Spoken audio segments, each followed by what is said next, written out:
In the small town of Port Harcourt, there lived a young girl named Zina. Zina was different from her siblings, who were all attractive and excelled academically. Unfortunately, Zina struggled with her studies, and her teachers often criticized her for being slow to learn. Her classmates also mocked her, calling her a dullard, and even her family treated her differently because of her poor grades. The only person who showed her kindness was her best friend, Omar.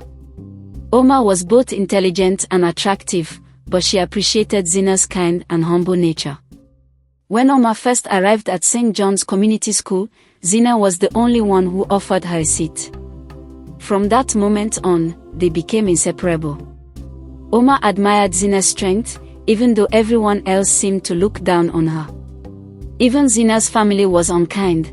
Her parents would celebrate her siblings' academic successes while ridiculing her for constant low scores.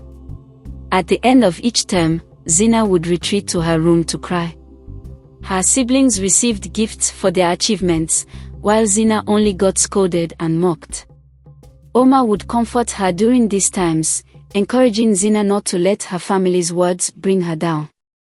There are other ways to succeed in life, Zina, Omar would say. Just because school isn't your strength doesn't mean you're a failure.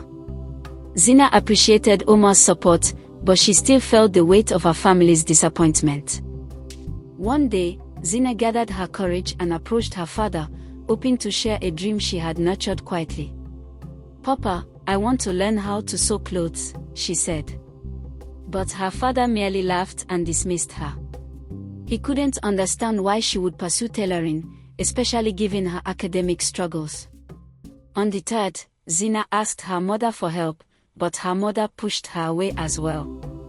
Alone in her room, Zina recalled Omar's words, and with a newfound determination, she decided to pursue sewing on her own. Zina began working in the market after school, helping shoppers carry their goods to earn small tips. She saved every coin she earned in a little box, keeping her plans a secret. After a few months, she had saved enough money to start learning sewing. With Omar's support, Zina attended tailoring classes without her family's knowledge, lying about her whereabouts to avoid suspicion.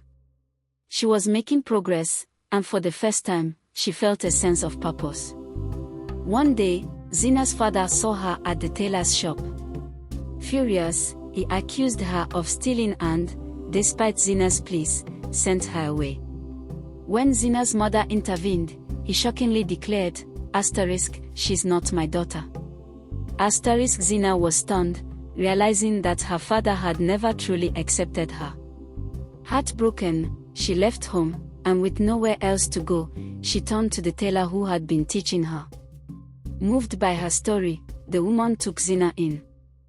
Zina worked hard at the tailor's shop, helping out with chores and practicing her sewing. The woman, impressed by Zina's toughness and progress, offered to support her education and pay for her school fees. Zina was deeply grateful, promising to excel both in school and tailoring. Over the next 2 years, Zina's skills blossomed. She obtained her high school certificate and became well known in the community for her sewing talent. Meanwhile, her family never looked for her, and she found peace in her new life. Unfortunately, the woman who had helped Zina grew envious as customers increasingly preferred Zina's work over hers. One day, out of jealousy, she falsely accused Zina of theft and threw her out. Zina, once again without a home, reached out to Omar, who was now living in the city. Omar welcomed Zina with open arms, and Zina quickly found a job with a fashion designer, where her talents were soon recognized. Her reputation as a skilled designer grew, and she was promoted to chief designer within months.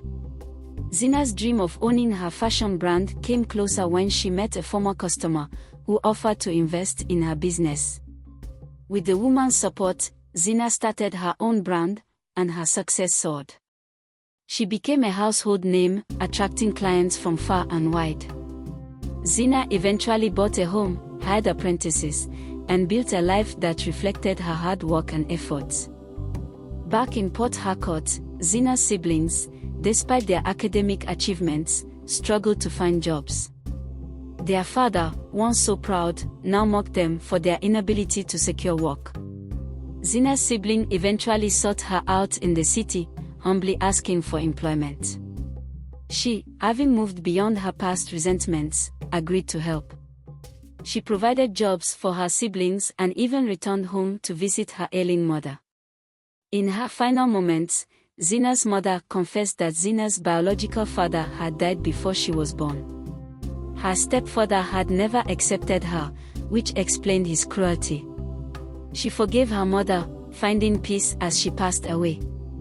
Afterward, Zina went back to her old town and helped the woman who had once mentored her, forgiving her for the past jealousy and even gifting her new sewing equipment.